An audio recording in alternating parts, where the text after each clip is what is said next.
I'm your host, Brother Michael Imhotep. It is Tuesday, January 26th, 2021, and we are live. Hope everybody's doing well today. It's been another very busy news day, and it's very busy for me. We're going to deal with some of these stories here. We're broadcasting on our Facebook fan page, The African History Network, The African History Network, and our YouTube channel, Michael Imhotep, IMHOTEP, on YouTube. So be sure to follow us there. All right. Well, yesterday, actually was 2 days ago, I posted an article that dealt with an update in the Breonna Taylor case, okay, out of Kentucky. And I did not get a chance to talk about this on our Sunday show. We talked a lot about the movie directed by Regina King, One Night in Miami. And then we talked about it some more yesterday and tied that into the Black Power movement. But you have 3 of the grand jurors from the Breonna Taylor case. They filed a petition to impeach Kentucky Attorney General Daniel Cameron.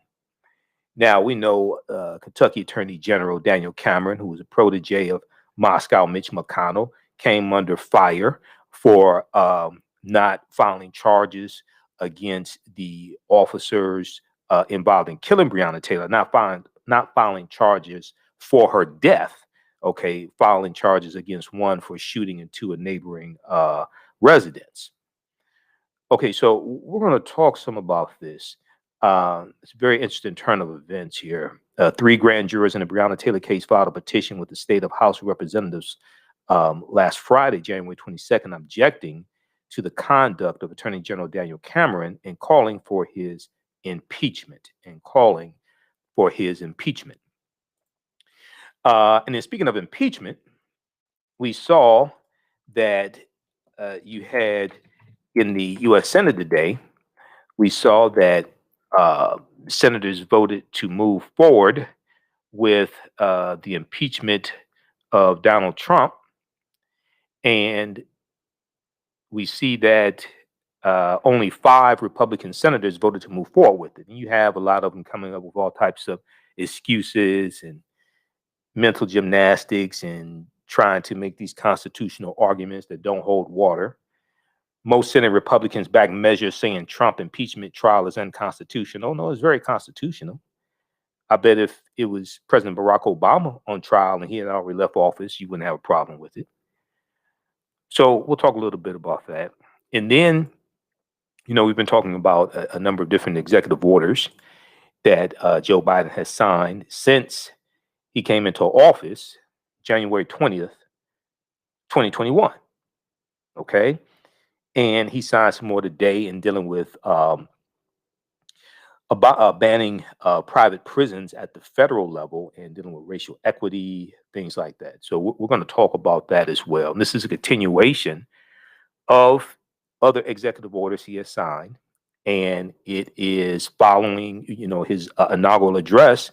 He talked about fighting against white supremacy and racism. And even though we want actual laws to pass the legislative branch of government and be signed into law by a president, because those are stronger, executive orders can be reversed by another president. This is a step in the right direction. And some of this has to do with reversing some of the 192 executive orders that Donald Trump signed when he was in office. Okay. So we have to, a lot of people don't know there were 192 executive orders that Trump signed. All right, so we'll discuss that. And then also dealing with birthdays. We were so busy yesterday's show, didn't get a chance to talk about birthday acknowledgments. But January 24th was the birthday of Arturo Alfonso Schomburg. Arturo Alfonso Schomburg, who was a historian and critical figure of the Harlem Renaissance and a Black liberation activist and writer who shone the spotlight on the legacy of people of African descent. And if you listen to Dr. John Henrik Clark, Dr. Clark used to talk about Arturo Schomburg also. He talks about Arturo Schomburg in the documentary, A Great and Mighty Walk. Okay.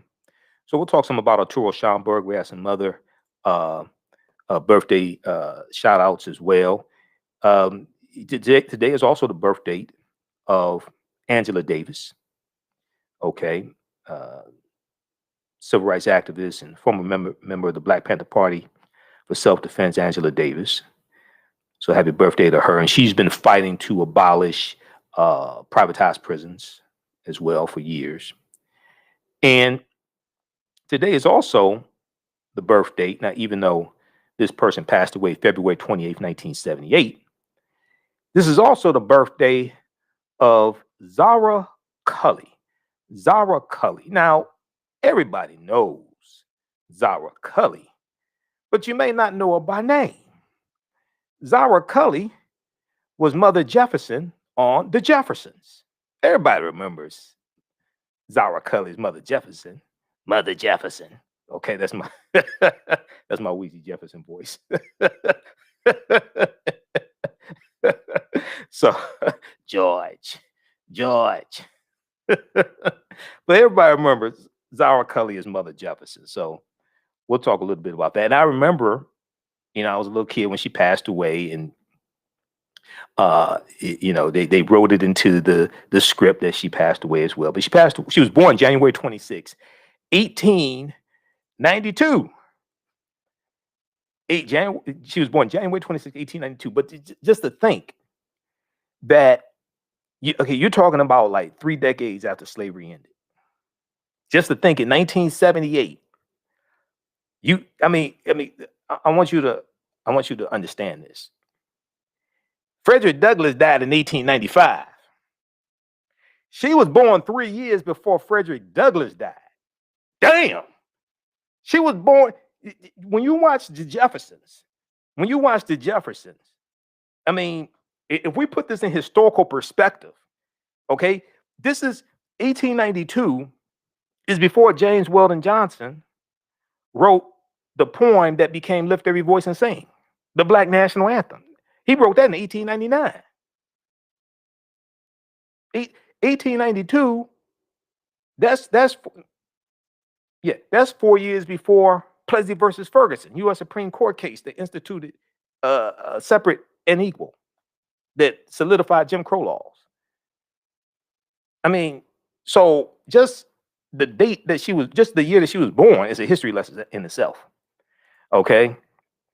So, I'm the wrong person to talk about this in a short period of time, because I could do a whole class on the significance of her being born in 1892. Okay. But just think about this. We actually got to see that everybody knows Mother Jefferson from The Jeffersons. You may not know her name, Zara Cully, but everybody knows her. Just think, when you watch The Jeffersons again, you're looking at somebody that was born before Frederick Douglass died. And then Harriet Tubman died in 1913. She was born before Harriet Tubman died. She was born before Booker T. Washington died. Booker T. Washington died in 1915. Booker T. Washington and Harriet Tubman were former slaves. Frederick Douglass was a former slave. She was born before 3 prominent former slaves died. I wish I could have a conversation with Zara Cully, because it would be a very deep historical, conversation. So we'll talk some about that. All right. So on the African History Network show, we focus on educating, empowering, and inspiring people of African descent throughout the diaspora and around the world. Because right knowledge corrects wrong behavior. What you do for yourself, what you do to yourself, and what you allow other people to do to you and get away with is based upon what you think about yourself. What you think about yourself is based upon what you have been taught about yourself. What you've been taught about yourself is based upon everything you've read, heard, and seen about yourself. When you control the radius of a man or woman's thoughts, you can control the circumference of his or her actions, because the mind can't do or teach what it doesn't know. Now, we deal with a number of different topics here on the African History Network show. We deal with current events in history and politics, education, economic empowerment, entrepreneurship, relationships, love, sex, health issues, and much, much more. Sign up for our email newsletter. Text the word KEMET, K-E-M-E-T, to 22828 to sign up for our email newsletter. Text the word KEMET, K-E-M-E-T, to 22828 to sign up for our email newsletter. Also, visit our website, AfricanHistoryNetwork.com, AfricanHistoryNetwork.com. Sign up for our email newsletter as well, AfricanHistoryNetwork.com. Okay. Now, if you'd like this type of information, email us. If you'd like this type of information, you can donate to the African History Network. $ TheAHNShow through Cash App. $ TheAHNShow through Cash App. And then also through PayPal, paypal.me/TheAHNShow. Okay. PayPal.me/TheAHNShow. Or at our website, AfricanHistoryNetwork.com. All right. We're coming up here on a break in a couple minutes. So we got like 2 minutes before the break, I think. 313-778-7600 is the calling number if you have a question or comment. 313-778-7600 is the calling number if you have a question or comment. Okay, so I watched the press. I watched the press conference today. White House Press Secretary Jen Psaki had a press conference, and Susan Rice spoke at the press conference today, and Susan Rice talked about executive orders that Joe Biden is going to sign, and some he has already signed, in tackling racial inequities, things like this. Okay, I want to go to this clip. We're going to play a little bit of the clip here from Susan Rice. Shakita, clip 3, Susan Rice on Biden's plan for racial inequity. Investing in equity is good for economic growth. Let's play a little bit of this before the break. Let's go to this clip. Time for so many Americans, and all Americans need urgent federal action to meet this moment. Today, President Biden will deliver a national address on his plans to advance racial justice and equity, starting with an equitable and inclusive recovery. President Biden will renew the federal government's commitment to making the American dream real for families across the nation by taking ambitious steps to redress inequality in our economy and expand opportunity for communities that have been left behind, including communities of color. His economic plans make historic investments in underserved communities and put equity at the heart of our recovery. His ambitious agenda builds on a legacy of Americans forging opportunity out of crisis. These aren't feel-good policies. The evidence is clear. Investing in equity is good for economic growth, and it creates jobs for all Americans. Economists have estimated that the U.S. economy has lost a staggering $16 trillion over the last 20 years because of discrimination against families of color. Hey, pause it right there, Shakira. If we close racial gaps in income and opportunity, these same economists have estimated we could add $5 trillion to the U.S. economy over the next 5 years. Hey, pause it right there, Shakira. And add over 6 million new jobs.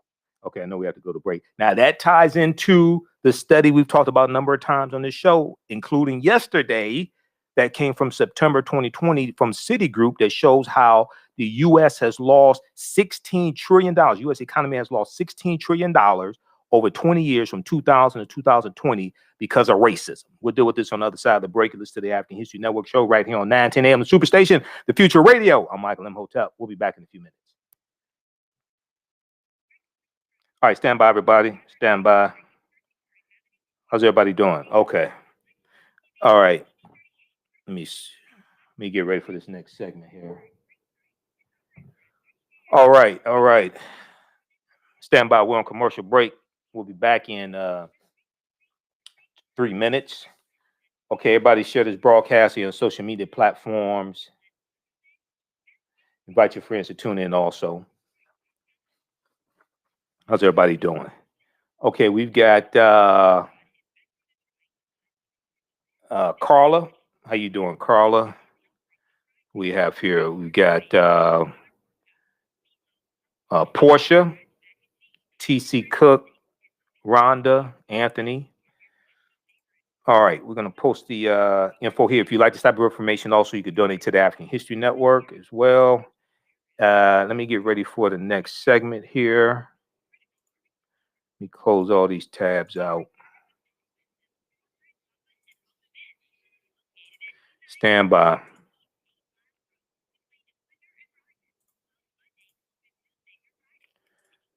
All right. How y'all like this shirt?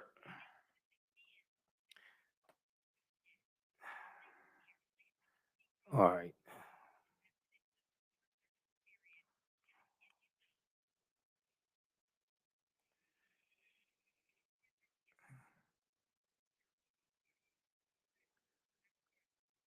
Okay, stand by.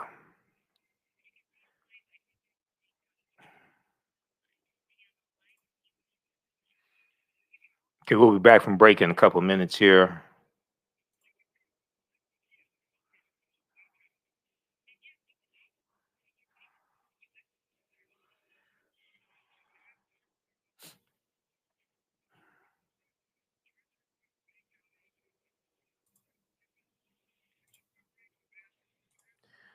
All right, and we have who else we have? Okay, we got John Ray. Visit workingwithjohnray.com, workingwithjohnray.com. His hope and prayer is melanated people gain financial literacy, education to be prepared for the new cash flow coming. Visit workingwithjohnray.com. You know, so this new camera, because this is on my new laptop. I had to break down and buy a new laptop, and I got to get the other one, the old one, fixed, so it looks sharper. And I look good in this shirt. It looks like to me. I was looking. I said, "Damn!" I said, "This camera looks good." All right, let's see here. Let me see. We need to. All right.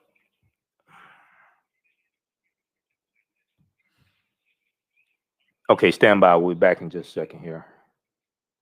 Welcome back to the African History Network show right here on 910 a.m. the Superstation, the Future Radio. I'm your host, Brother Michael Imhotep. It is Tuesday, January 26, 2021, and we're live now. February is almost here. February is African American History Month. I will be doing a series of classes for African American History Month online, and I teach a 16-hour, 8-session online course that will begin February 3rd, Wednesday, February 3rd, 2021, 8 p.m. Eastern Standard Time. The name of the class is Ancient Kemet, the Moors, and the Ma'afa.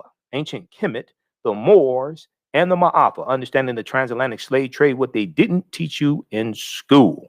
We deal with thousands of years of history. We deal with a sequence of historical events that led up to the transatlantic slave trade taking place and starting in the mid 15th century. Okay. For more information, visit our website, AfricanHistoryNetwork.com.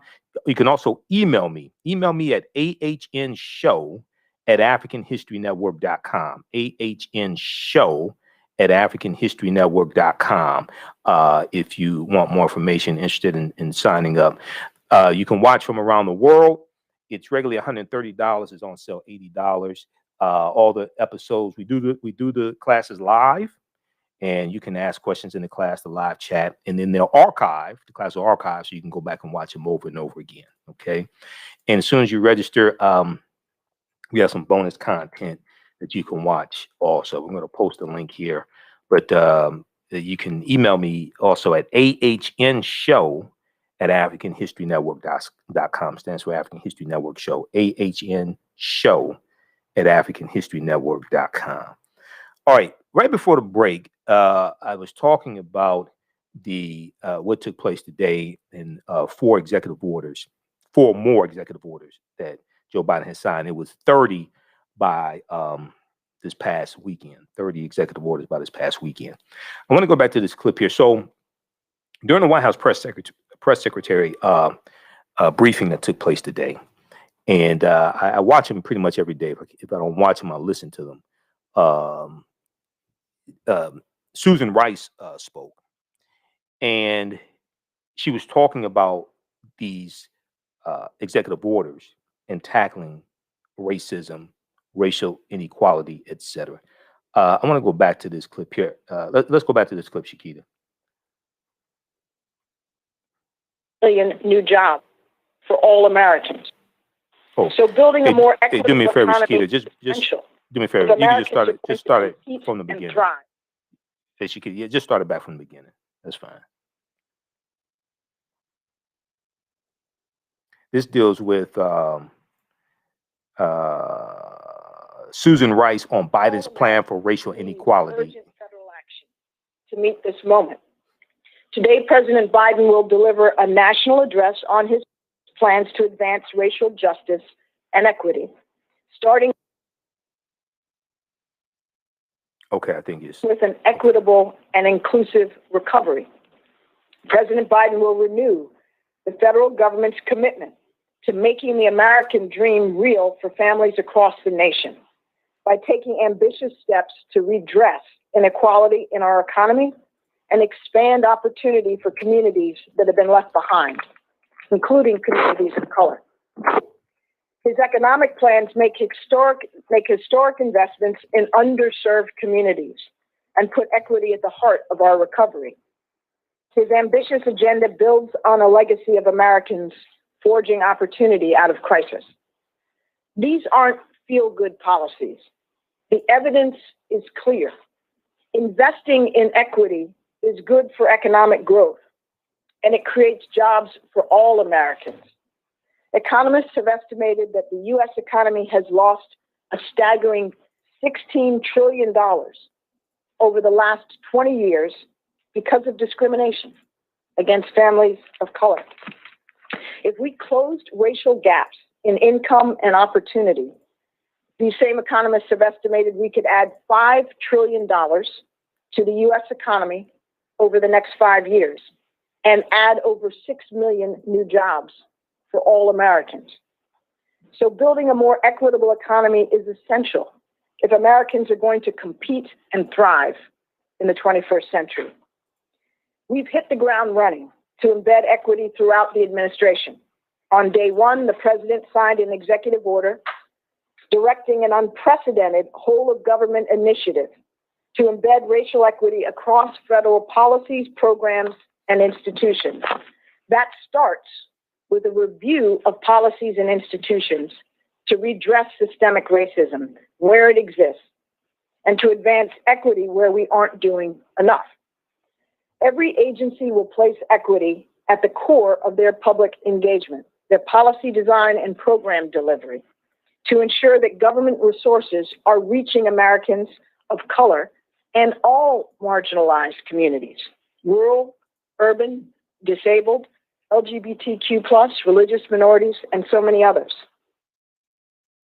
okay. So that was an excerpt of her speech today at the White House press secretary briefing. You should be able to watch that whole thing at whitehouse.gov. All of those briefings, they're archived at whitehouse.gov. Even the ones with Trump. I don't know if they took the ones from Trump down, but they may still be there. Who knows? So then I want to go to this clip here. We're going to go to clip one. Shakita. So this is Joe Biden. Later that day, he had a press conference at 2:00 to sign these 4 executive orders and talk about them. I'm going to go to this clip here from MSNBC. Biden announces executive orders focused on diversity, equity, and inclusion. But very quickly, when she talked about the $16 trillion, we've talked about that here on this show a number of times. I've done like an hour and a half video, and we just re-aired it earlier today, that dealt with this study from Citigroup Bank. And this study from Citigroup came out in September 2020. And we're going to turn on the screen share. I want you to hear this. I want you to see this because this was on January 20th. Biden signed 10 executive orders. And one of them was dealing with, what is it called? Executive Order on Advancing Racial Equity and Support for Underserved Communities through the Federal Government. That was January 20th, 2021. In that executive order, they talk about the economy could create $5 trillion in a certain amount of time, what have you. That comes directly from the study. We talked about this yesterday for those who saw yesterday's show.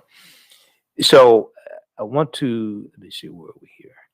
I want to show you this once again. Go read this article from CBSNews.com. CBSNews.com. Okay.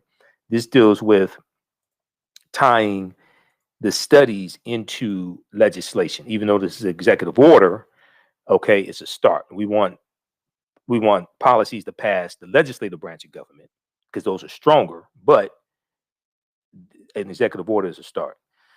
Okay, let's turn this on here. Okay, so this is from CBSNews.com. This is from September 23rd, 2020. Racism has cost the U.S. 16 trillion. Citigroup fines. Racism has cost the U.S. 16 trillion. Citigroup fines. This is not 16 trillion since 1865. This is since the year 2000. Okay, this is just looking at a 20-year period of time.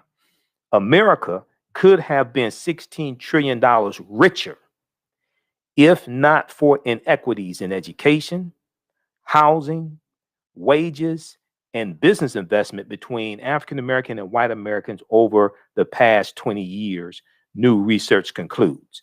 Housing, education, wages, business investment, etc. Okay. The study released by Citigroup, so it came out in September 2020. The study released by Citigroup is the latest in a body of research.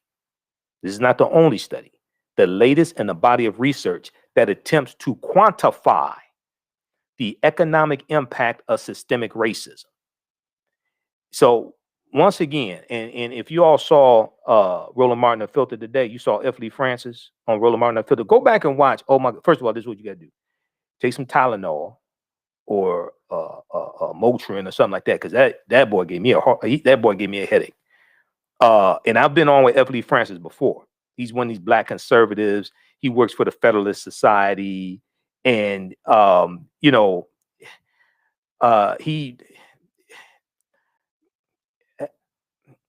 knew he was confused before today. I was on with him before. We interviewed him for about 45 minutes about 2 months ago on Roland Martin Unfiltered. I'm a panelist on every Friday. And I gave him credit for coming on the show because Candace Owens ain't going to come. Candace Owens won't come on Roland Martin Unfiltered. She's been running from Roland for 3 years. Good reasons, because she's an idiot. But, I tried to give I knew the brother was confused. I tried to give him the benefit of the doubt. But today, I tried to, I didn't just want to just go like for the jugular. But today, oh my God, he just showed how he does not understand what racism is. Racism is a system of advantage and privilege distributed based upon race. Racism has nothing to do with not liking people, calling people racial epithets, calling people the N-word. That's not racism. That's bigotry. Okay? African Americans can't be we can't be racist. Racist deals with a power structure. We can be bigots. Fred Sanford was a bigot. I don't want no Puerto Ricans in my house. Fred Sanford was a bigot. Racism deals with a power structure. Racism occurs when one race of people, and also racism is a group-to-group relationship. Racism occurs when one race of people control the majority of the wealth, power, resources, benefits, privileges, land, access to education, access to opportunity, media, healthcare, jobs, etc. And they use that to marginalize, subordinate, and do harm to another race of people. That's what racism is. Racism is on a whole nother level. Calling somebody, I don't call our people the N-word. I don't call other people in other ethnic groups racial epithets. I don't do that. Calling somebody a racial epithet or a slur, that's not racism. You have people that want to make these false equivalencies when you have the median household net worth for white people 10 times that of African Americans, and that is historic because of a legacy of 246 years of slavery, decades of Jim Crow segregation, redlining, housing discrimination, the 1944 GI Bill, things like this, because of these structural inequities. And they're trying to compare and say, oh, because a black person called a white person a racial slur, oh, they're racist too. That's big. No, those are two entirely different things. Get out of here with that nonsense. Okay, you trying to confuse people so we can't address the issue. Okay, this is why you have to understand history. This is why the book How White Folks Got So Rich: The Untold Story of American White Supremacy is such a crucial book. It's small, but it's powerful. How White Folks Got So Rich, The Untold Story of American White Supremacy, because it lays out historically all those laws and policies put in place to maldistribute wealth, power, and resources into the dominant hands of Europeans. Black Labor, White Wealth by one of my teachers, Dr. Claude Anderson, is good. Powernomics is good also. But How White Folks Got So Rich is a concentrated book. It's small, it's concentrated. Okay. That's the third edition. I have all three editions. So when we go back and look at this here, very quickly, and we'll go to this clip here, Shakita. I just want to set this up for people so we can really understand this. The study released this week by Citigroup is the latest in a body of research that attempts to quantify the economic impact of systemic racism. Citigroup arrived at its $16 trillion figure after estimating that African-American workers have lost $113 billion in potential wages over the past 2 decades. We're just looking at 2000 to 2020. We're not talking about from 1619 to 1865. Okay? Because people say, oh, it should have been a lot more, blah, blah, blah. What? This is just looking at 20 years. Okay? Understand that. African-American workers have lost $113 billion in potential wages over the past 2 decades because they could not get a college degree.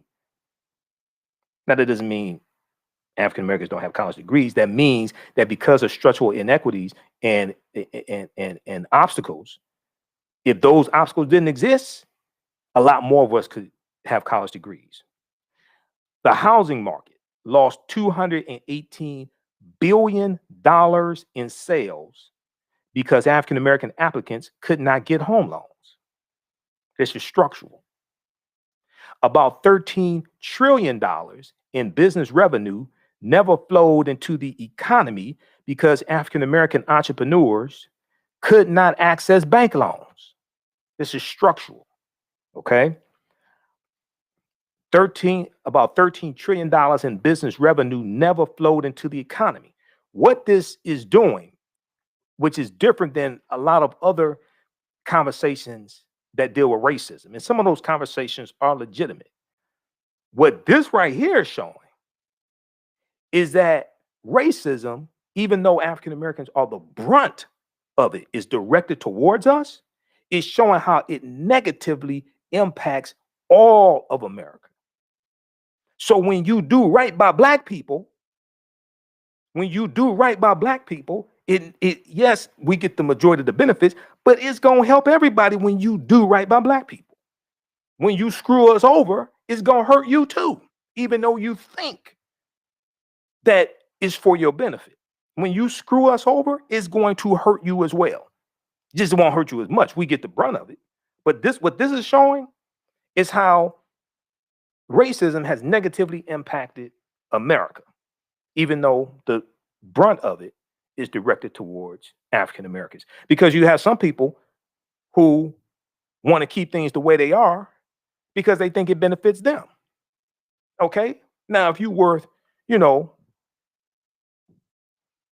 billion and $50 billion or something like that, maybe. But if you're standing in the food line, if you lost your job, if you waiting in line to get a coronavirus test, if you lost your health insurance, you may be white, but you ain't on the team. You're on the bench. You may be white, but you're not on the team. You ain't playing on the field. You're on the bench, holding down the bench. So what's more, the U.S. could have $5 trillion in gross domestic product over the next 5 years if those gaps and others were closed today, the study indicated. So when she talked about the $5 trillion, Susan Rice, when Joe Biden talked about the $5 trillion, it's in the executive order he signed January 20th. This is where that comes from. We talked about this on yesterday's show. This is where it comes from, this study. Okay, so let's go to, I want to go to this clip here of Joe Biden speaking today. and then we'll look at what some civil rights activists had to say, because they said this is a good start, doesn't go far enough. I agree, doesn't go far enough. You need legislation passed through the legislative branch of government, but hopefully we can get this stuff pushed through. We'll see. But this is a start here. Let's go to clip one, Shakita. Every White House component and every agency will be involved in this work because advancing equity has to be everyone's job. Today, I'll be shortly signing an additional package of executive actions to continue this vital work. Housing, for example. Housing is a right in America, and home ownership is an essential tool to wealth creation and to be passed down to generations. Today, I'm directing the Department of Housing and Urban Affairs and Urban Development to redress historical racism in federal housing policies. Today, I'm directing the federal agency to reinvigorate the consultation process with Indian tribes. Respect for tribal sovereignty will be a cornerstone of our engaging with Native American communities. This builds on the work we did last week to expand tribes' access to the Strategic National Stockpile for the first time, to ensure they receive help from the Federal Emergency Management Agency, FEMA, to fight this pandemic.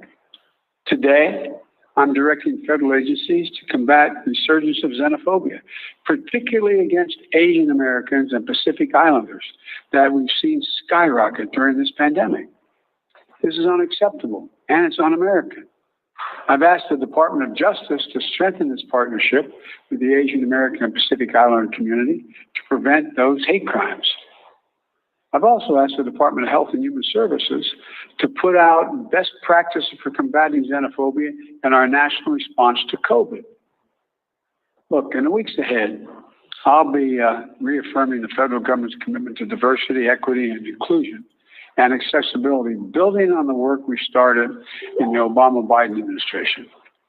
That's why I'm rescinding the previous administration's harmful ban on diversity and sensitivity training and abolish the offensive counterfactual 1776 Commission. Unity and healing must begin with understanding and truth, not ignorance and lies. Today, I'm also issuing an executive order and that will ultimately end the Justice Department's use of private prisons, an industry that houses pretrial detainees and federal prisoners.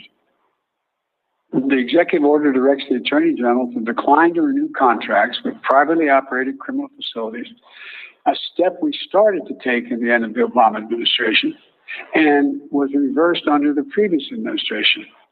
This is the first step to stop corporations from profiting off of incarceration that is less humane and less safe, as the studies show. And it is just the beginning of my administration's plan to address systemic problems in our criminal justice system. Here's another thing we need to do.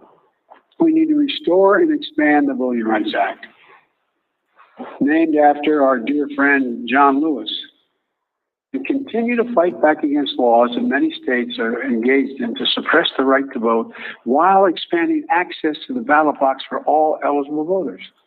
Because here's the deal, and I'll close with this.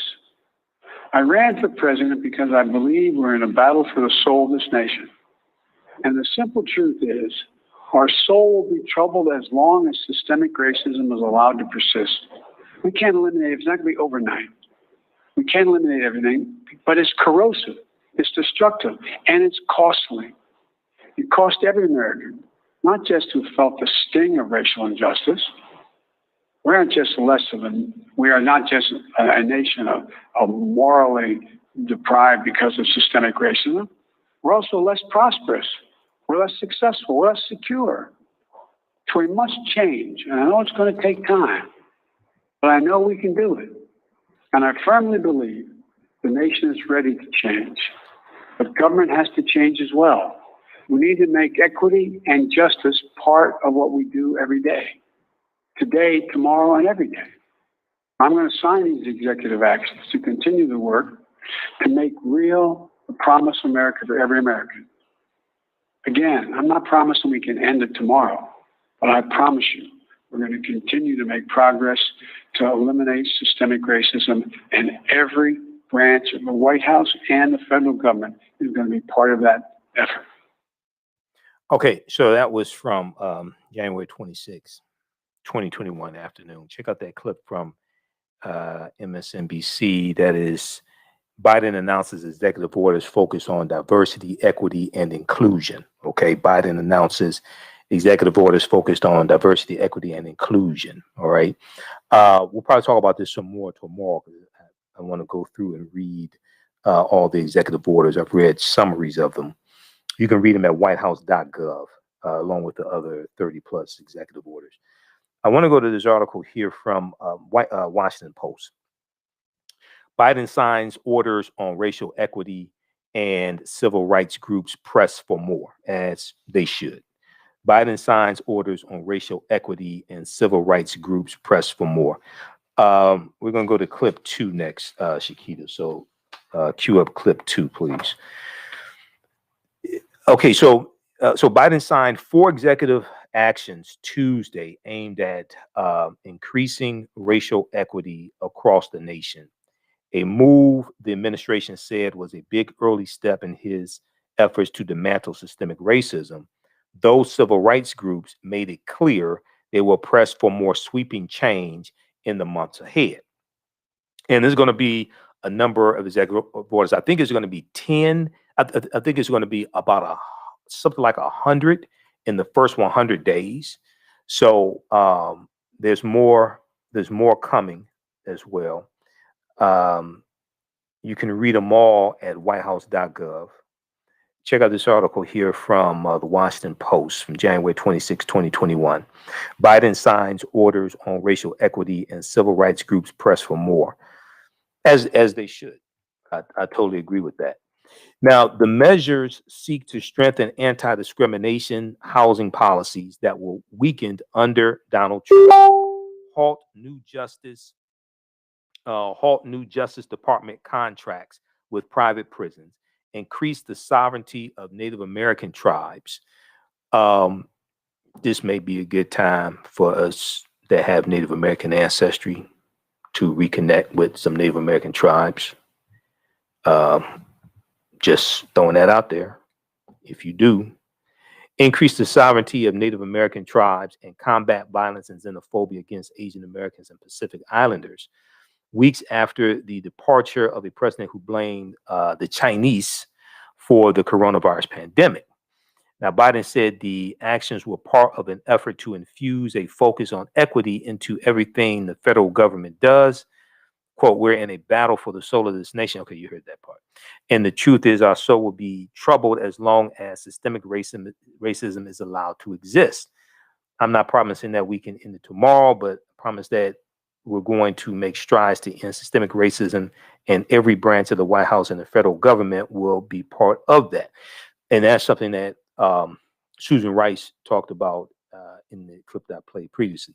Now, the actions reflected the extent to which Biden's ascent to the presidency was wrapped up with the nation's racial struggles. He kicked off his campaign with a rejection of Trump's approach to race, was propelled to the nomination largely by African-American voters as racial justice protests erupted across the country, aligned his campaign increasingly with their cause. Now, activists are making it clear they expect more from Joe Biden than a diverse administration and rhetoric about justice. Tuesday marked his first major effort to respond to mixed reviews from civil rights groups. In a memo, the administration pledged to work with Congress on legislation that would increase funding for minority-owned small businesses, invest in historically Black colleges and universities, and triple funding for Title I schools serving a high proportion of low-income children. All right. Now, some activists caution that tackling systemic racism is complex and will not be resolved by government edicts or executive orders. Okay, you need legislation, but that has to pass both the House of Representatives and the U.S. Senate. Okay, I agree with that. Executive orders can be a start, but legislation passing the House and the Senate and being signed into law by president is more powerful and more wide-ranging than executive orders. Presidents are limited to what they can do by executive order. So executive orders are a start, but it's not everything that we need. And just so people understand, because I saw people posting about this, you can't do reparations by executive order. Based upon Article 1 of the U.S. Constitution, Congress controls the purse strings. That has to pass through both the House of Representatives and the U.S. Senate. The votes don't exist in the House. I've talked about this before. That's why you can't get H.R. 40 passed. If you can't get a bill passed to study reparations, how the hell are you going to get one passed to pay reparations? There's not enough people in the House of Representatives that support reparations and that will vote for H.R. 40. The votes don't exist. That's why we have to understand the process. That's why the right people have to be voted into office and the wrong ones voted out. You don't have, and the Congressional Black Caucus is only 59 people, 59, 60 people. There are 435 members in the House of Representatives. Okay? There are 435 members in the House of Representatives. The Congressional Black Caucus, even though they're the largest caucus in the House of Representatives, there's only 59 people. It takes 218 votes to get a bill passed in the House of Representatives. Okay? So oftentimes I hear people talking about reparations. Most people can't tell you how to get it. They just say, we want it, we're going to demand it. We've been demanding reparations for 200 years. Come on. You have to understand the process to actually bring into existence what it is that we want. Otherwise, what the hell are we talking about? And then in the Senate, you're going to need 60 votes in the Senate, lest they employ the nuclear option and get 51. You don't even have 51 votes in the Senate supporting reparations. I'm telling you right now, you don't. And the Senate is 95% white. You don't. Even among Democrats, all of them don't support reparations in the Senate. So this is why we have to understand the process, the actual process to bring into existence what we say we want, and then carry out that process. The right people, more of the right people had to be voted into office who support it, and the people that don't support it had to be voted out of office. It's not that difficult. It's not that difficult. Okay?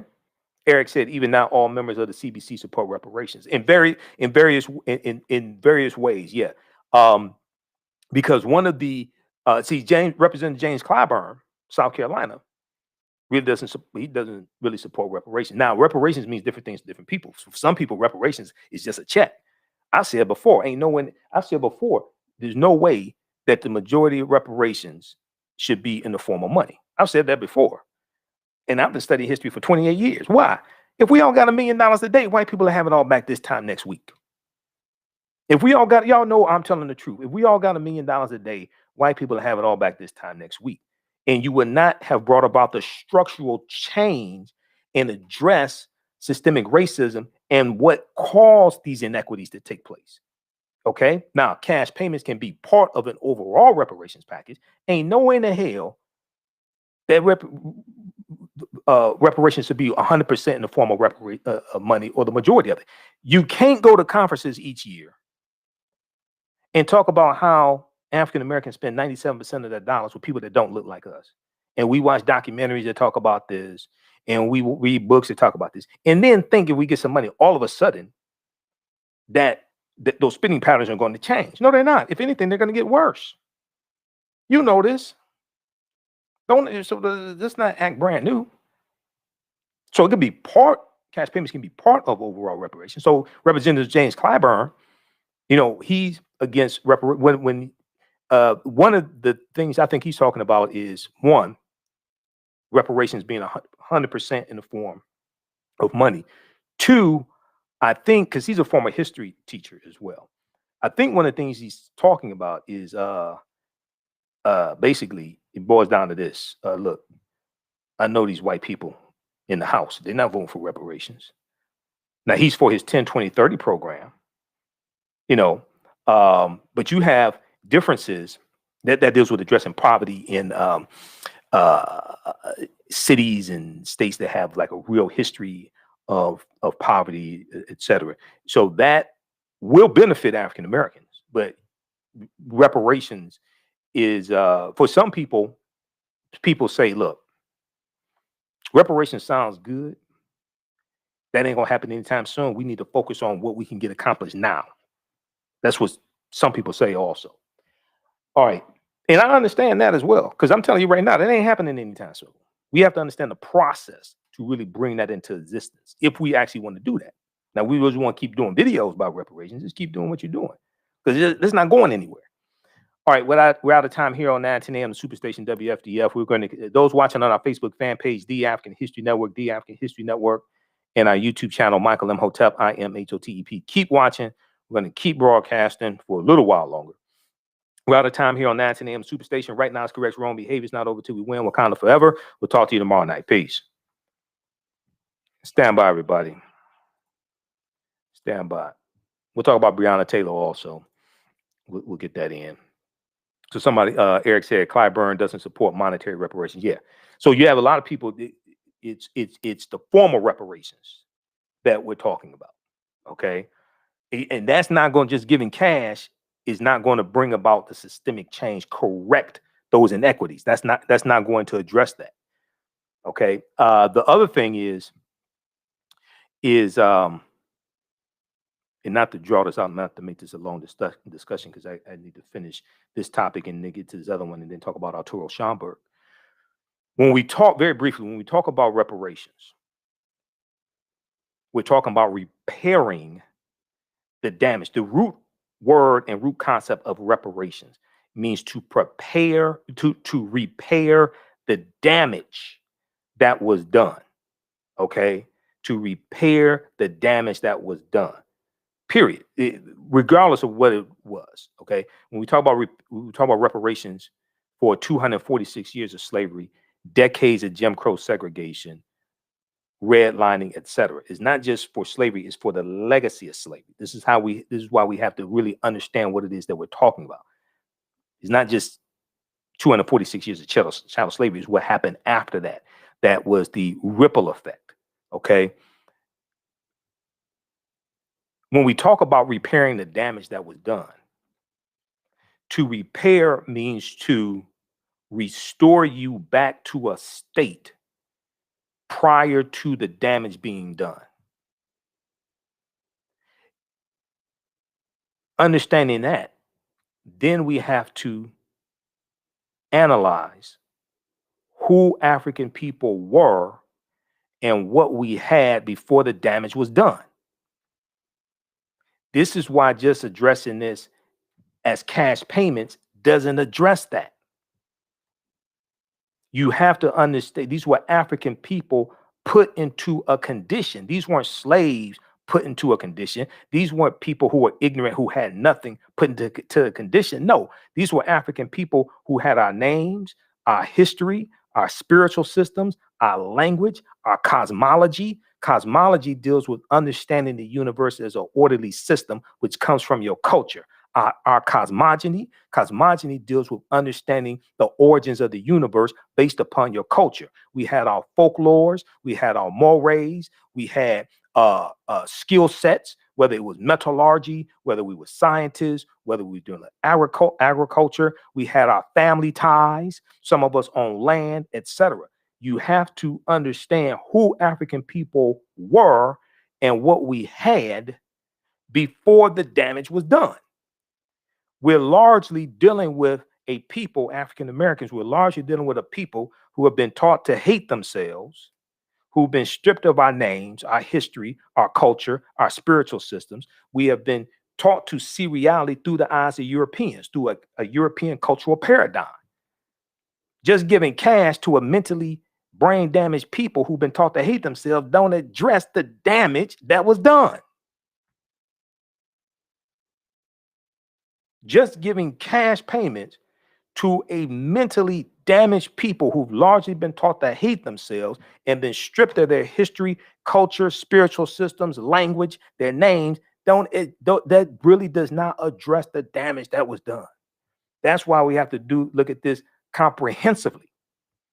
But you have to first understand who we were as African people before we were put into the condition.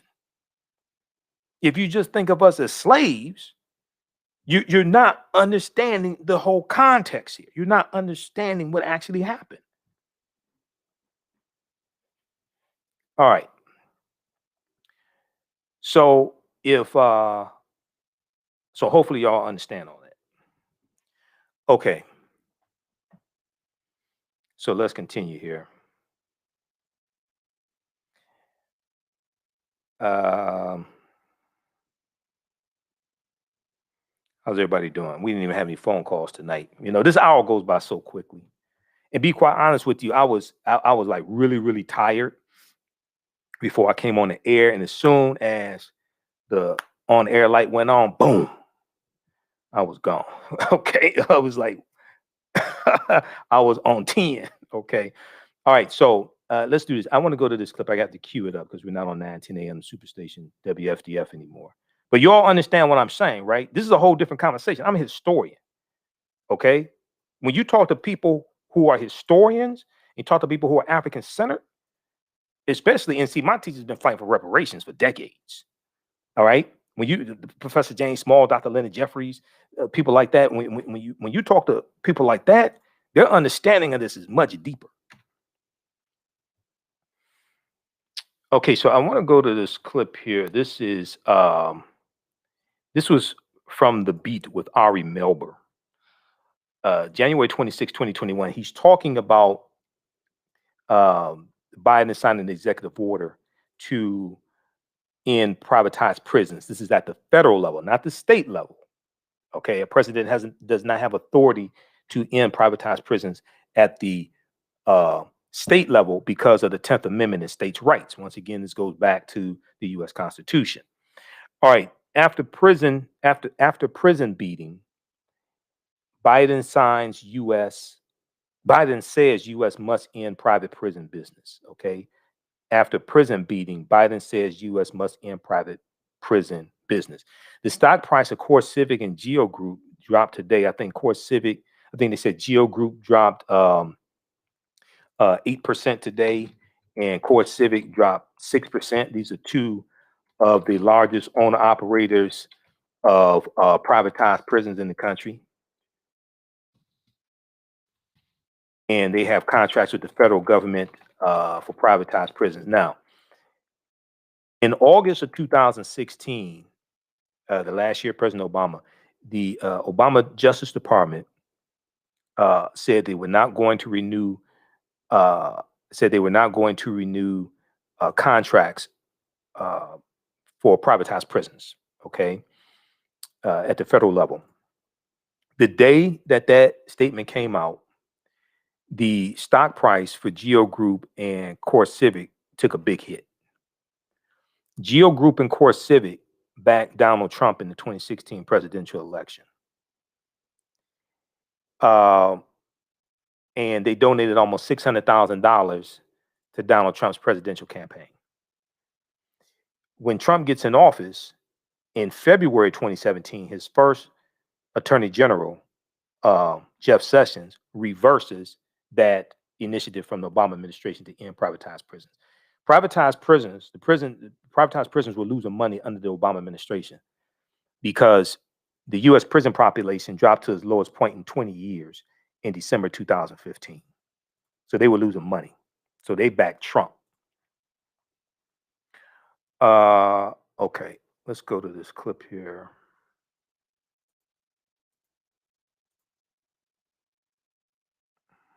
Hold on.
Mm-hmm.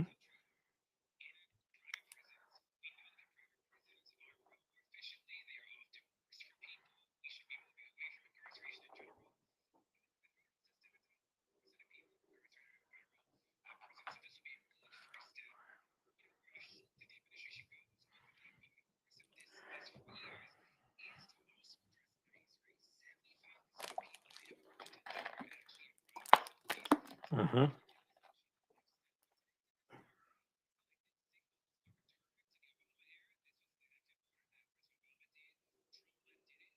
Mm-hmm.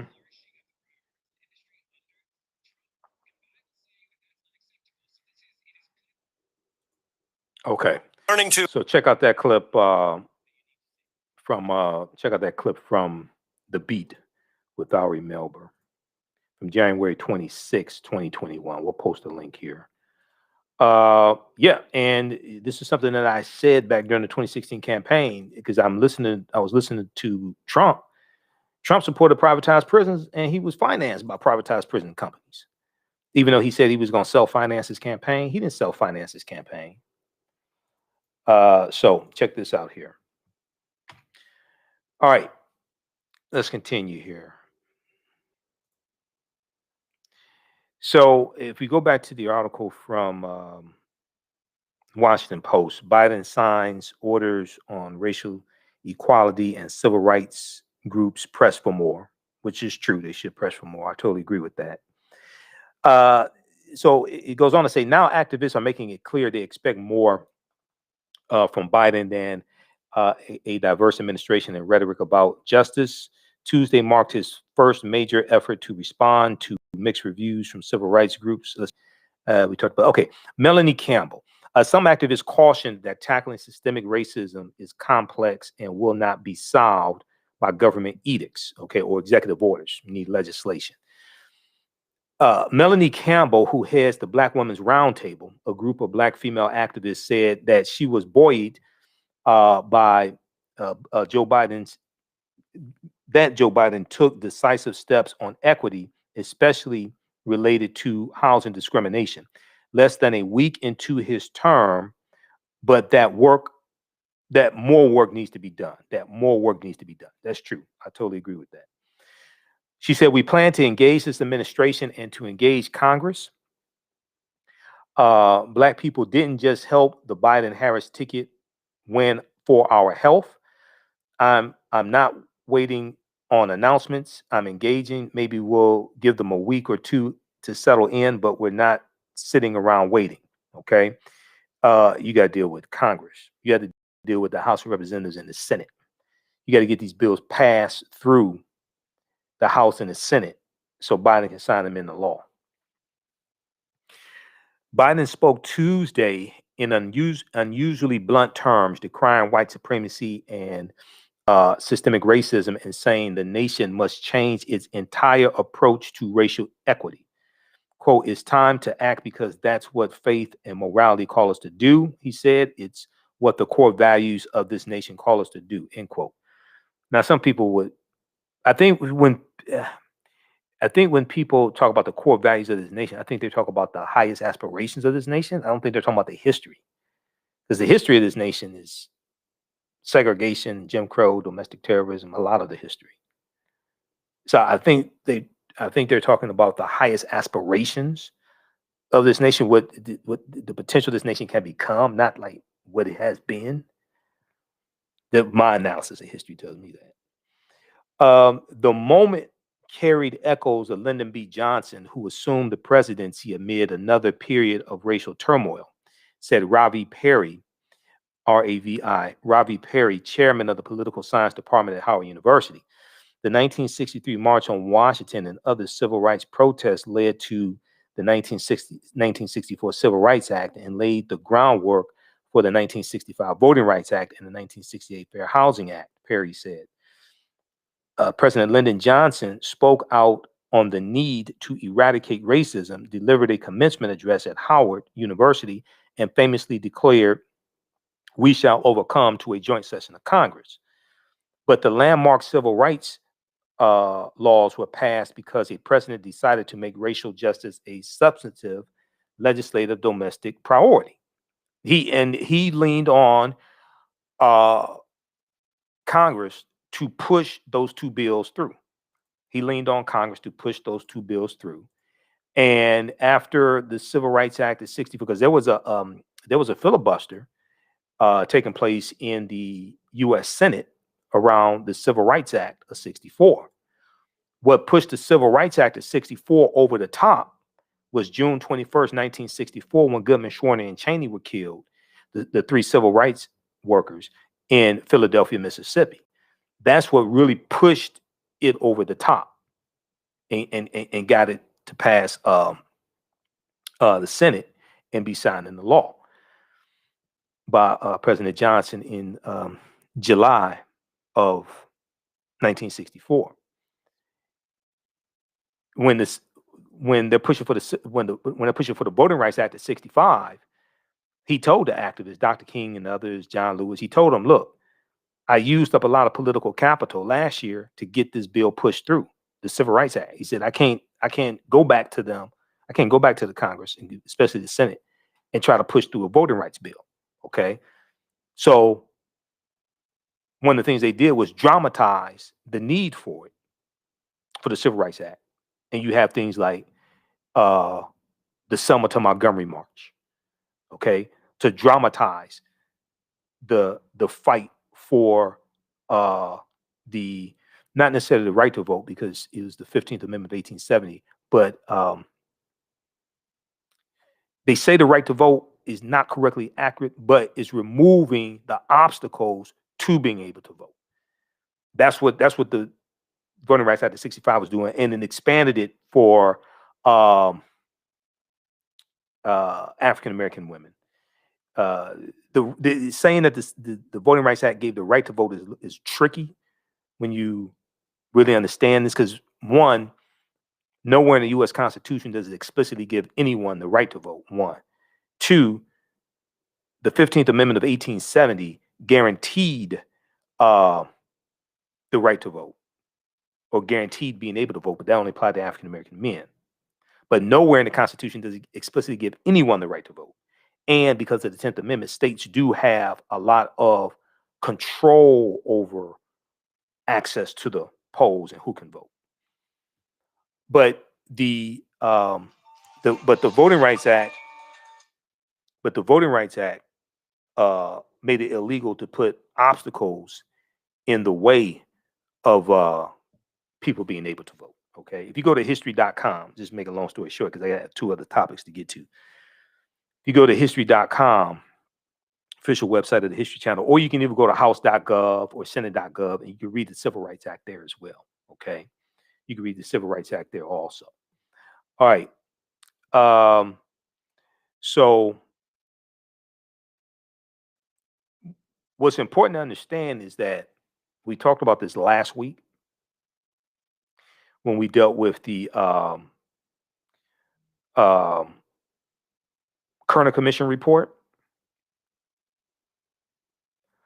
When the Kernel Commission came into existence, it was commissioned by President Johnson, Lyndon Johnson, in July of 1967, July 28th, 1967.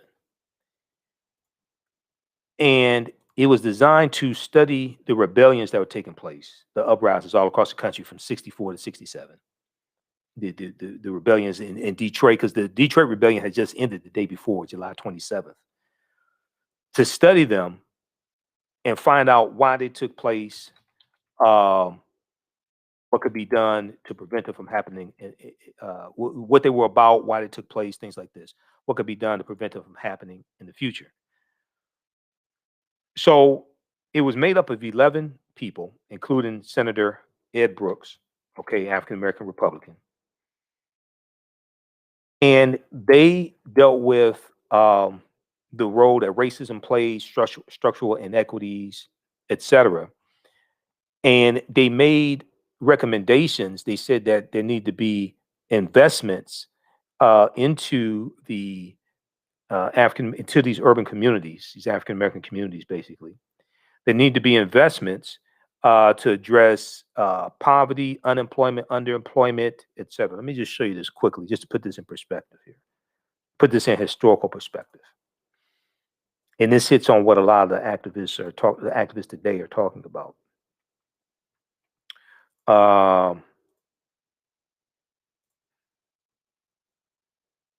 So President Johnson charged the commission with answering 3 questions. This is from blackpast.org. Okay, go read this full article here. National Advisory Commission on Civil Disorders, also known as the Kernel Commission. And we talked about this when we did our segments dealing with Dr. King, the week of Dr. King Day, that whole week. President Johnson charged the commission with answering 3 questions. What happened? Why did it happen? What could be done to prevent racial disturbance in the future? In order to answer these questions, the commission surveyed 23 cities across the nation which experienced a racial rebellion. They found that the racial disturbances were not the result of a single triggering event, but that in all cities surveyed, African Americans experienced severe economic and social disadvantages compared to whites. African Americans experienced severe economic and social disadvantages compared to whites. Also, the report noted that the riots were not the result of any conspiracy. Rather, they were a response to what the report identified as the racial attitudes and behaviors of white Americans toward African Americans. Okay, the Kernel Commission report concluded that the report noted that the riots, the rebellions, were not the result of any conspiracy, but rather they were the response to what the report identified as the racial attitudes and behaviors of white Americans toward African Americans. In responding to why the rebellions occurred, the Kernel Commission report pointed to Black Americans' feelings of frustration and powerlessness regarding extremely high rates of unemployment and underemployment, poverty, police brutality, and inadequate public services. Extremely high rates of unemployment and underemployment, poverty, police brutality, and inadequate public services. The report continued that a largely poor Black population was confined to the central cities while a predominantly white population moved out. They moved out to the suburbs, and that the racism of white Americans was essentially responsible for the explosive mixture, and that the racism of white Americans was essentially responsible for the explosive mixture leading to the uprisings. Now, answering what could be done to prevent in the future, the commission suggested that the federal government intervene to improve housing, education, employment opportunities, and social services for African Americans. This is what they recommended. Everybody on the commission was white except for Senator Ed Brooks. The Kernel Commission suggested that the federal government intervene to improve housing, education, employment opportunities, and social services for African Americans. Also, to dismantle, they recommended that the federal government dismantle discriminatory practices in education, employment, the police force, and criminal court systems. President Johnson, who signed the Civil Rights Act of 64 and the Voting Rights Act of 65, the Fair Housing Act of 1968, Affirmative Action, September 1965, President Johnson accepted the report but did not support the conclusions, and minimal efforts were made to address the problems identified by the commission. Now, it is true, at the very same time he was dealing with the Vietnam War, the Vietnam War took a lot of attention away from the civil rights movement and our issues. Okay, that is true. But he basically ignored the conclusions, didn't act upon them. The interview I played from NBC News with Dr. King from May 8th, 1967, called After Civil Rights, Black Power. This is 3 months before the Kernel Commission is convened. But Dr. King talks about in that speech how, because of the Vietnam War taking up so much time on the news programs and taking up so much space in the newspapers, how it was hard for the civil rights leaders and civil rights activists to get our issues pushed to the forefront because of the Vietnam War. But something else that he said was, in that same interview, is that, and maybe we'll share another excerpt of it tomorrow night. I'm trying to keep this short. Something else that he also said was, the same people like in Congress who voted for the Civil Rights Act of 64 and the Voting Rights Act of 65, when it came to make a financial investment in the African American community and spend billions of dollars in the African American community, they were against that. He talked about that as well. So this is why a lot of activists today are saying we have to push for more. Okay? It is true this is only 6 days in the administration, but they're saying we have to push for more. I totally agree with that, especially understanding history. Okay? I totally agree with that. Let's see here. All right, let's go to, let's go back to this article here. This is from back to the article from the Washington Post here quickly. Then I want to get to the story about the Breonna Taylor case and some of the grand jurors wanting Kentucky Attorney General Daniel Cameron to be impeached. So, okay, so they talk about the Civil Rights Acts, Voting Rights Act, but the landmark civil rights laws were passed because the president decided to make racial justice a substantive legislative domestic priority, not just soaring rhetoric, Perry said. LBJ set the tone, not just in speeches, but working behind the scenes to create legislation. The question, he said, is whether Biden's rhetoric is followed by similar advances. Quote, I think people are certainly hoping that by spring we will begin to see some of these executive orders turn into legislative policy. And if it doesn't happen, then Democrats are going to have a lot of young people to answer to in midterm elections 2022. We got to focus on pushing this stuff through the House of Representatives and the Senate. This stuff just don't happen on its own. Let's see. Okay. Reforming police and overhauling the criminal justice system are among the most urgent goals for many of these groups, as well as fighting voter suppression. Beyond that, many activists say they want Biden to put resources toward reducing disparities in educational and economic opportunities. Agree with that as well. Biden mentioned many of those aims in his remarks Tuesday in the White House dining room, but he cautioned that dismantling systemic racism was a Herculean undertaking. Yeah, that ain't happening overnight. I'll tell you right now, because there's a lot of people are invested in keeping things the way they are. It's not going to be overnight, he said. We're not going to eliminate everything. Okay, so African Americans trail white Americans on every economic measure, including wealth, income, employment, and home ownership. The disparities have existed. Hold on, just jumping around.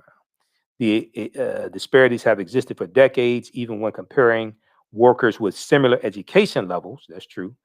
The gaps, many economists say, stem in large part from government-sanctioned policies that continue to discriminate against African Americans in lending, education, criminal justice, and housing. That's true also, because redlining was created by the federal government. That was the Homeowners Loan Corporation, which was created in 1934, and redlining goes back to about 1937. So all that's true. That comes from the federal. A lot of that comes from the federal government.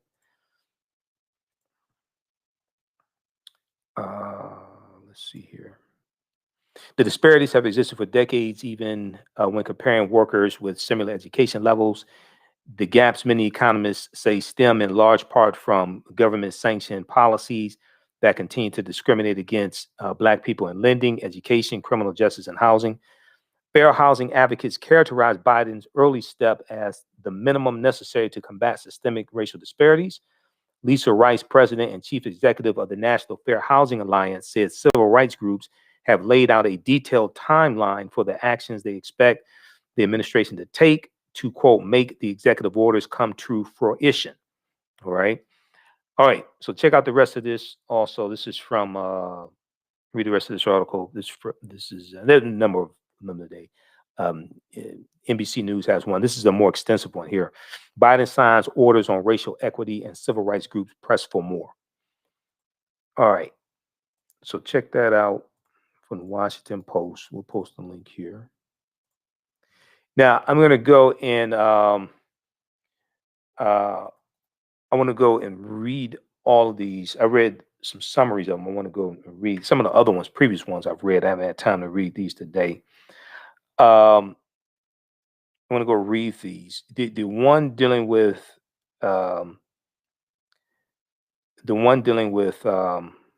Asian Americans and discrimination against them, etc.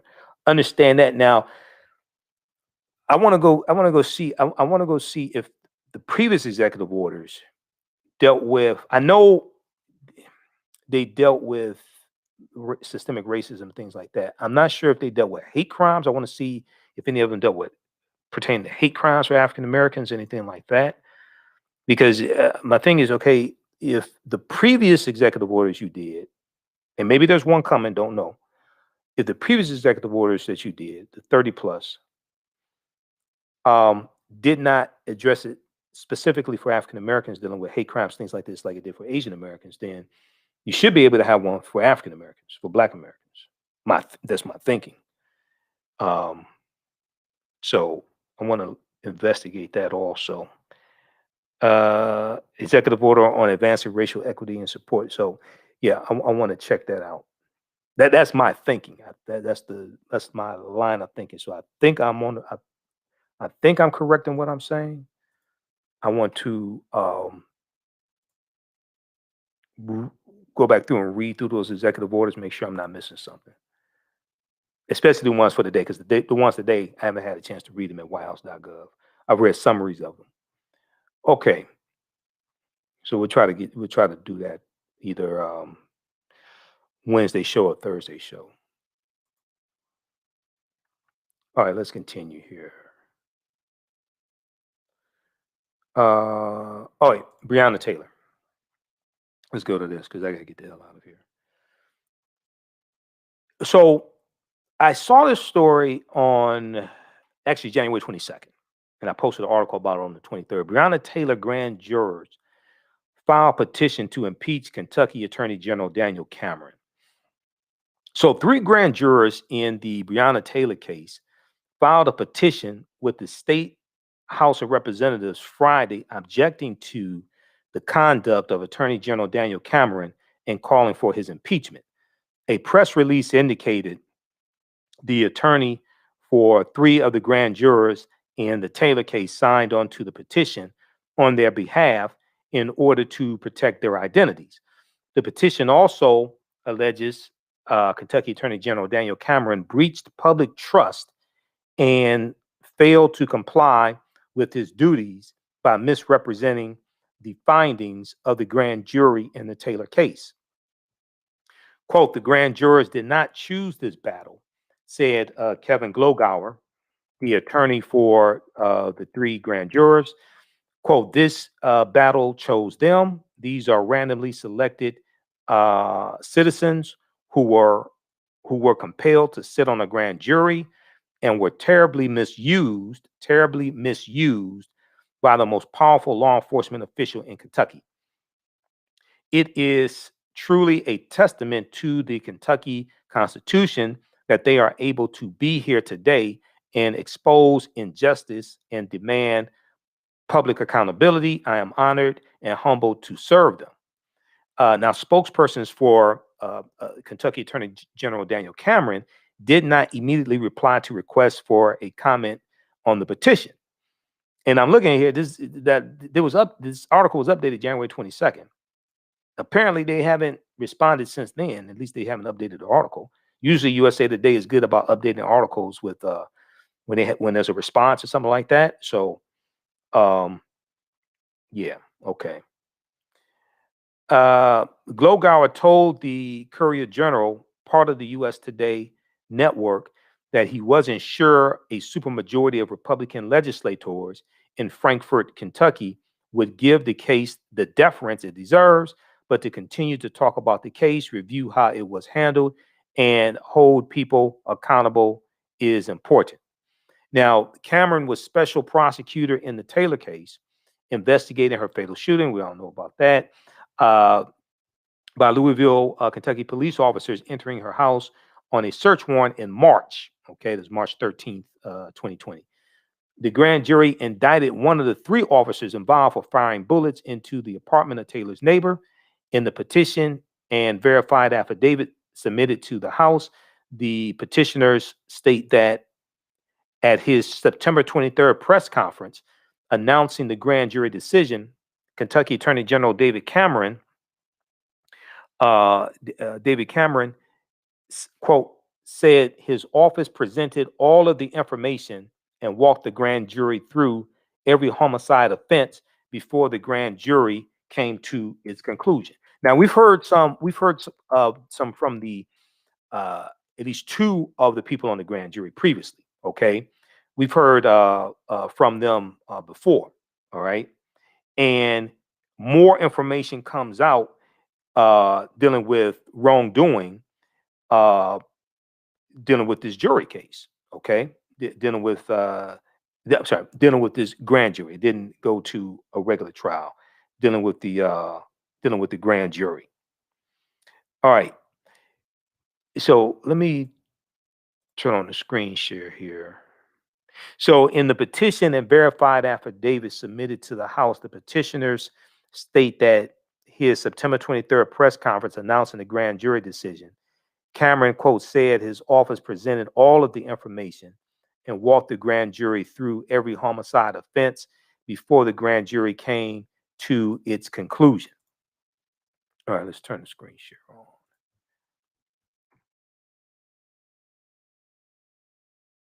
But according to those grand jurors, quote, neither Cameron nor anyone from his office mentioned any homicide offense to the grand jury.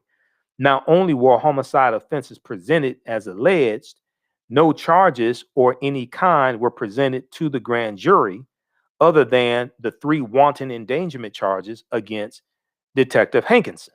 Okay, end quote. So they're basically saying he's lying. The petition goes on to allege that Cameron, quote, deceived the American people and the citizens of this Commonwealth with regard to his office's handling and involvement in the Breonna Taylor investigation and the resulting legal actions. Attorney General Cameron misled the public during his hour-long national press conference in stating that his office's investigation found and the grand jury agreed that police were justified in the return of deadly fire after having been fired upon, end quote. All right. So the petition asked for the state House of Representatives in Kentucky to remove Kentucky State Attorney General Daniel Cameron from office and disqualify him, quote, from holding any office of honor, trust, or profit, end quote, within Kentucky because he lied to the grand jury by excluding information and charges available to them, then lied to the public about what he had told the grand jury. All right. So check out the rest. So in addition to the 3 grand jurors, several other Kentuckians signed on to the petition, including Jennifer Smith, Cameron French, and Brett Darling, according to attorney Anna Whites. Okay, check out the rest of this here from USA Today. And there's other reporting on this also. Breonna Taylor grand jurors file petition to impeach Kentucky Attorney General Daniel Cameron. So we'll see what happens there. Hopefully they're successful. we'll see. We'll see what happens with that. All right. Then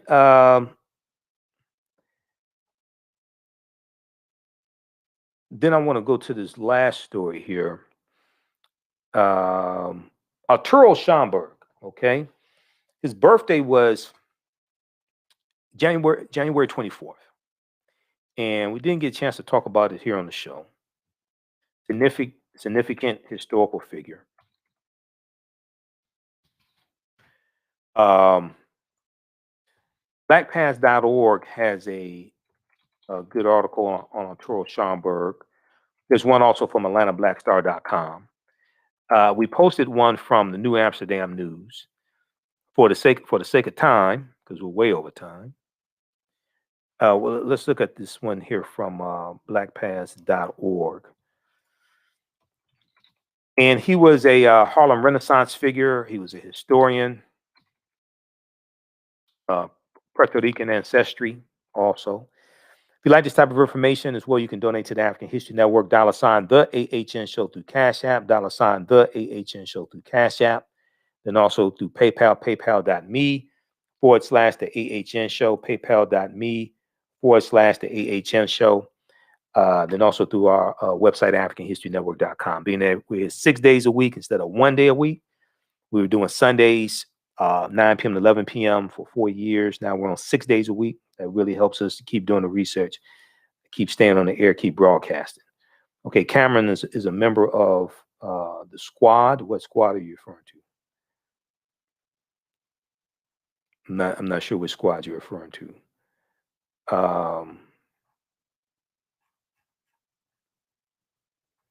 But Daniel Cameron is a mentee of Moscow Mitch McConnell. So Arturo Alfonso Schomburg. Now you're gonna have. I remember back in the day, I talked to somebody who was studying African history, and they didn't know, also known as Arthur Schomburg, because of his last name. They didn't know he was of African ancestry. Okay, they thought he was white. He's not. This is at blackpast.org. So Arturo Alfonso Schomburg was a writer, activist, collector, and important figure of the Harlem Renaissance. He was born in Puerto Rico.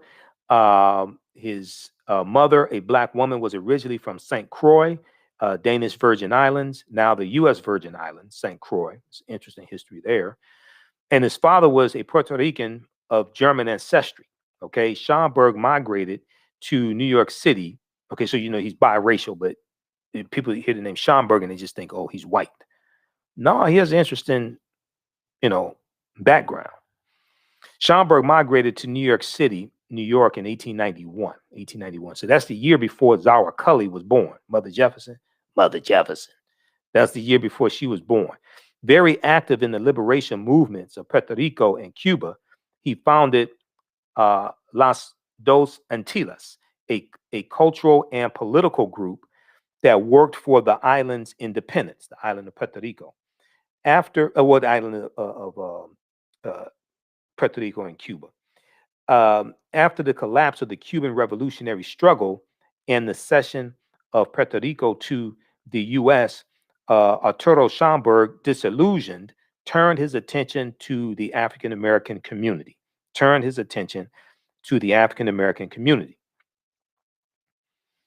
In 1911, as its master, he renamed El Sol de Cuba, number 38, a lodge of Cuban and Puerto Rican immigrants, as Prince Hall Lodge, in honor of the first Black Freemason in the country, Prince Hall. All right.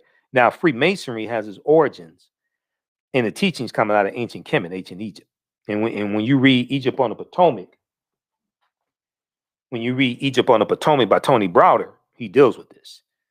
And the teachings in the what is probably commonly known as the ancient Egyptian mystery system, the teachings taking place in the lodge, things like this, the lodges. Freemasonry and Mason meaning son of light. which then ties into the sons and daughters of light, who were the initiates into the ancient Egyptian mystery system. Read page 32. Graduates of the highest level of instruction earn the accolades sons and daughters of light, or children of the light. Light and the sun were universal symbols for knowledge and wisdom. The words bright or brilliant became synonymous with pupils who excelled in the classroom, and images of halos or light bulbs were used to depict people who had become enlightened. Enlightened. Page 33, the term Mason is derived from the Latin words mass and sun, M-A-S-S, or child of light, and is a direct reference to the highest degree of the Kemetic education system, or ancient Egyptian education system. The 33 degrees of instruction within Masonry represent a fraction of the 360 degrees of instruction that comprise the Kemetic system of education. Yet, with less than 10% of this wisdom of ancient Kemet, Freemasons have held positions of influence and power throughout the world for over 200 years. For those who are aware of the knowledge that existed in ancient times, the worldwide influence of Freemasonry is a reminder of the ancient maxim, quote, in the land of the blind, the man with one eye is king, end quote. So read Egypt on the Potomac by Tony Browder for more information. All right. Now, so he renamed El Sol de Cuba number 38, a lodge of Cuban and Puerto Rican immigrants, as Prince Hall Lodge, in honor of Prince Hall. The same year, he also founded the Negro Society for Historical Research. In 1922, he was elected president of the American Negro Academy. Arturo Schomburg was an avid collector of materials on Africa and its diaspora, amassing over 10,000 documents. In 1926, his personal collection was added to the Division of Negro Literature, History and Prints of the Harlem branch of the New York Public Library, and he served as curator from 1932 until his death. Today, the Schomburg Center for Research in Black Culture of the New York Public Library is one of the foremost research centers on Africa and the diaspora, with more than 10 million items. Okay, so happy birthday to, or belated birthday, to Arturo Schomburg. Okay, brilliant historian and influencer. He influenced Dr. John Henry Clark and so many others. All right. There's an article from AtlantaBlackStar.com from 2016 by David A. Love that talks about Arturo Schomburg as well. Arturo Alfonso Schomburg, we celebrate the man who helped uncover the history of the African diaspora and inspired many. Okay, so we'll talk about him in some subsequent shows as well. All right. So follow us on our Facebook fan page, The African History Network, The African History Network, and our YouTube channel, Michael Imhotep, Imhotep. Follow us there. Also, be sure to sign up for our email newsletter. Text the word Kemet, K-E-M-E-T, the 22828. To sign up for our email newsletter, text the word Kemet, K-E-M-E-T, the 22828. To sign up for our email newsletter. Also visit our website, AfricanHistoryNetwork.com, AfricanHistoryNetwork.com. So the online course that I teach, that'll start up February 3rd, 8 p.m. to 10 p.m. Eastern Standard Time, February 3rd, 2021. It's in 8 sessions, 8 consecutive Wednesdays, total of about 16 hours. Email us at AHNShow at AfricanHistoryNetwork.com, AHNShow at AfricanHistoryNetwork.com to sign up to get more information on the online course also. All right. AHNShow at AfricanHistoryNetwork.com. All right. I think that's all I want to talk about tonight. We'll deal with Zara Cully. We'll talk some more about her tomorrow. Okay. I'm out of energy, and we're way over time. Zara Cully, Mother Jefferson. We'll talk about her some more tomorrow. All right. Okay, so read these articles I gave you. Check out these executive orders as well. There's more to come. We should push for more also. But for the first 6 days, I mean, they're off to a good start so far. This stuff has to pass through the legislative branch of government, which is going to be harder. But it has to pass through the legislative branch of government. That's where that's where the real change is going to come from. The executive orders are a start, and you got to reverse a lot of these that Trump put in office, that Trump signed. There were 192 executive orders that Trump signed in office. So most people don't even deal with that. But you have to deal with those, reversing those, and deal with the legislative branch of government as well. All right, look, hey, we have to get out of here. Remember, the African History Network, we focus on educating and empowering. Oh, also, if people like the shirt, visit comedicwear.com, WEAR, comedicwear.com for these shirts. You see their commercials running as well on the rebroadcast of our shows. And then also visit blackbeesproduct.com, BEES, blackbeesproducts.com. But you can get these shirts. I had one on yesterday, the red one with Heru on it. This one has the ankh and the Kepra beetle, the scarab. Comedicwear.com, KEMETIC, comedicwear.com. You have a good selection of all types of conscious shirts like this. If you want to advertise with the African History Network, email us at customerservice@africanhistorynetwork.com, customerservice@africanhistorynetwork.com. And then also,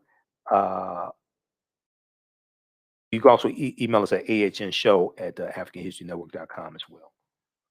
Sometimes when I respond from customer service, it goes to people's spam folders.